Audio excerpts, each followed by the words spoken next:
खुलुमबाय। आसामनिफ्राय राज्य सभानि साथाम एमपिनि पस्टआ भेकेन्सि जानानै दङमोन आरो बेनि थाखाय बिजेपि पार्टिनिफ्राय सानै केन्डिडेट दारायदों आरो इन्डिपेन्डेन्ट जानानै प्रमद बर' बिथाङा एमपि दारायदों। नाथाय बिथांमोन साथामबो ओरैबायदि खाफाल गोनांदि बिथांमोननि एगेन्स्ट रावबो एमपि इलेक्सन गेलेनो केन्डिडेट दारायाखै। बिथांमोन साथामखौबो उइदाउट कन्टेस्ट देरहालांबाय होननानै जोङो बुंनो हायो। दा बिथांमोनखौ देरहाबाय होननानै फोसावनोल' दंसै। बिथांमोननि मुङा जाबाय जगेन महन। बिथाङा बिजेपि पार्टिनि केबिनेट मिनिस्टारमोन। बिथाङाबो राज्य सभानि एमपि जाबाय होननानै जोङो बुंनो हायो। तेरास गवाला बिथाङाबो बिजेपि पार्टिनि एमएलए आरो बिथांखौबो राज्य सभानि एमपि जाबाय होननानै जोङो बुंनो हायो। आरो लोगोसे इउपिपिएल पार्टिनिफ्राय इन्डिपेन्डेन्ट जानानै इलेक्सन दारायनाय प्रमद बर' बिथांखौबो राज्य सभानि एमपि जाबाय होननानै जोङो बुंनो हायो। मानोना बिथांमोन साथामनि एगेन्स्ट रावबो नमिनेसन होआखै होननानै जोङो मिथिनो मोन्दों एबा केन्डिडेट दारायाखै होननानै जोङो मिथिनो मोन्दों। स्टेटनि एमएलए, एमसिएलए आरो चिफ मिनिस्टारफ्रा मानो राज्य सभानि एमपि जानो नागिरो, मा मुलाम्फा दङ, बेफोर गासिबो डिटेल्सखौ आं लानानै फैदों। गिबियावनो नायोब्ला स्टेटनि एमएलएफोरनि टार्मसआ 5 बोसोर, नाथाय राज्य सभानि एमपिफोरनि टार्मसआ 6 बोसोर जायो। बिथांमोननि पस्टखौ नायोब्ला एमएलएफोरनि सिटआ जोबोद रिस्क गोनां। मानोना बिथांमोननि सरकारा बायोब्ला बिथांमोननि सिटआबो गोमानो हागौ। नाथाय राज्य सभानि एमपि खनसे जानो हायोब्ला 6 बोसोर आजादि एमपि जाबाय थानो हायो। बिथांमोननि सिटआ सरकार बायोब्लाबो बिथांमोननि सिटआ गोमाया। स्टेटनि चिफ मिनिस्टार आरो एमएलएफोरा आसामनि मोनफ्रोमबो प्रब्लेमखौ सानफ्रोमबो समाधान खालामनो गोनां जायो। नाथाय एमपिफोरहा स्टेटनि चिफ मिनिस्टार एबा एमएलएफोर बायदि बांद्राय टेनसन लानो गोनां जाया। एमपिफोरा नेशनेल इसुफोरखौल' लानानै सावरायो आरो बिथांमोना पार्लियामेन्टआव नेशनेल इसुफोरखौ लानानैसो बिथांमोना सावरायनो थाखाय पार्लियामेन्टआव बिथांमोना एटेन्ड जायो।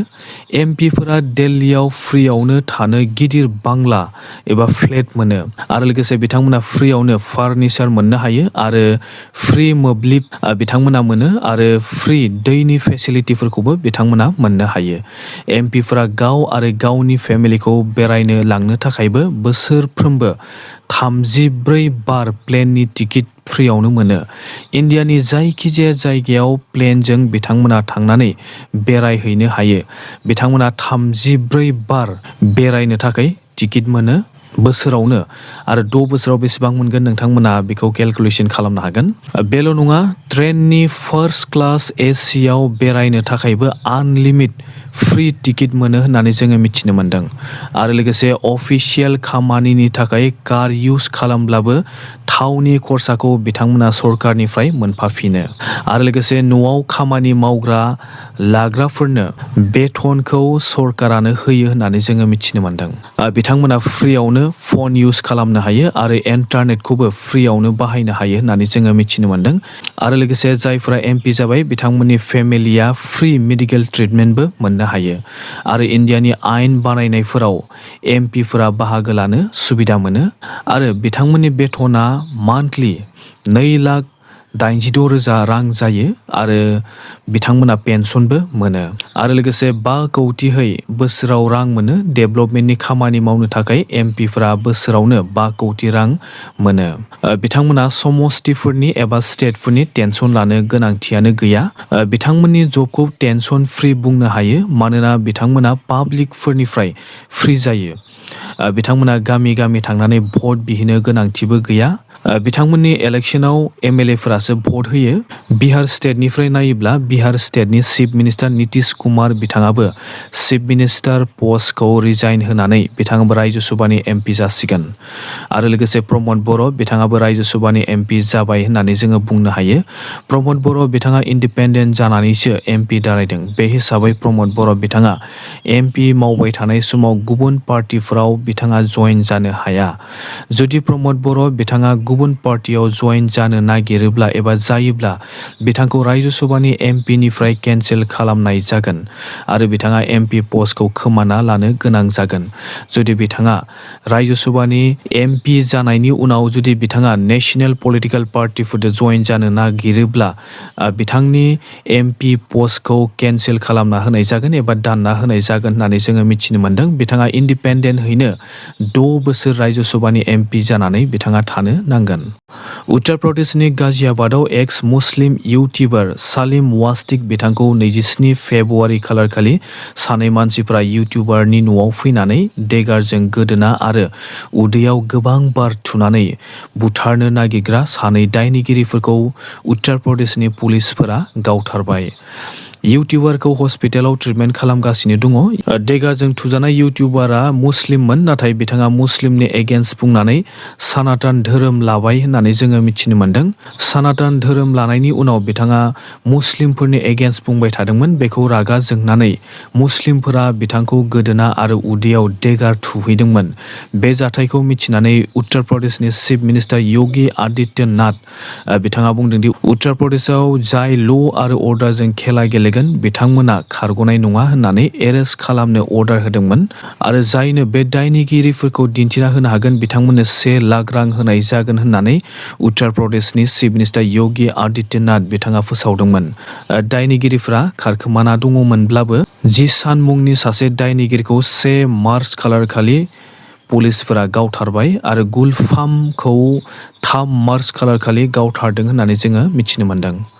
आरो लोगोसे ओनसोलनि मुस्लिम धोरोमनि एगेन्स्टबो FIR होनाय जादों होननानै जोङो मिथिनो मोन्दों। मानोना ओनसोलनि मुस्लिम धोरोमनि लिडारफोरनि बुंनायावसो बे खामानिखौ मावनाय जादों होननानै जोङो मिथिनो मोन्दों। दायनिगिरिफोरा इउटिउबारखौ देगारजों गोदोना हानाय आरो उदैयाव थुनाय समाव जोंनि प्रफेटखौ लाजि फोनांदों आरो जोंनि इसोरखौबो लाजि फोनांदों होननानै देगारजों थुनाय समाव दायनिगिरिफ्रा बेबायदि बुंदोंमोन। बे हिसाबै ओनसोलनि आखाइ दङ होननानै UPनि सरकारा दा बेखौ लानानै इनभेस्टिगेसन खालामगासिनो दङ। इन्डियान एयार फर्सनि सुखोई Su-30 MKI फाइटार जेटखौ मैया मोनाबिलिनि 7 रिंगासो बाजियाव गोमादों होननानै जोङो मिथिनो मोन्दों। बे फाइटार प्लेनखौ कार्बि आंलंआव गोमादों होननानै सन्देह खालामदों आरो खायफा बेरनाय खोनादों होननानैबो बुंदों आरो पाइलटआ मा जाखो बेखौ दासिमबो मिथिनाय जाथ'वाखै। बेखौ लानानै दा नागिरगासिनो दङ होननानै जोङो मिथिनो मोन्दों। प्लेनआ बबेयाव गोलैखो बहा दङ दासिमबो मोननाय जाथ'वाखै। आमेरिका, इजराइल आरो इराननि दावहाया गिथावना महर लादों। इरान हादोरा रागा जोंनानै थाव लांग्रा जाहाजफोरखौबो गावदों।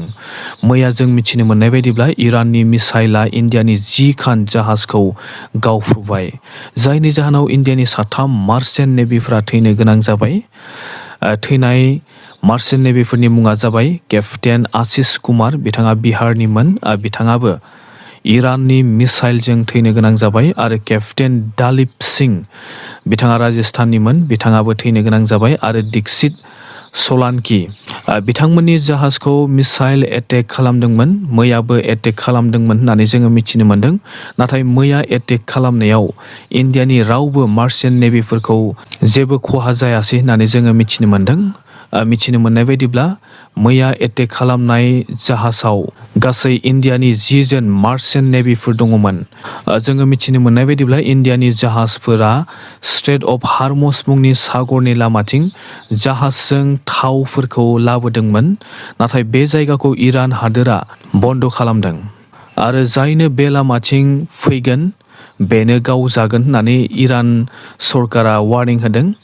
इन्डियाखौ गावनो होननानै गावाखै, नाथाय इजराइल आरो आमेरिकानि जाहाज साननानैसो गावदों होननानै जोङो मिथिनो मोन्दों। दावहा जानाय जायगायाव इन्डियानि 23,000 इन्डियान मार्चेन्ट नेभिफोर दंहैयो। बिथांमोनखौ लाबोनो थाखाय इन्डिया सरकारा दा नाजागासिनो दङ। बे दावहाया बेसेबां गोबाव थागोन बेखौ जों दासिमबो बुंनो हाया, नाथाय इन्डियानि गोबां मानसिफोरा बे हादोरफोराव दंहैयो। इन्डियानि रोजा रोजा सुबुंफोरखौ दा लाबोनो थाखाय इन्डिया सरकारा नाजागासिनो दङ।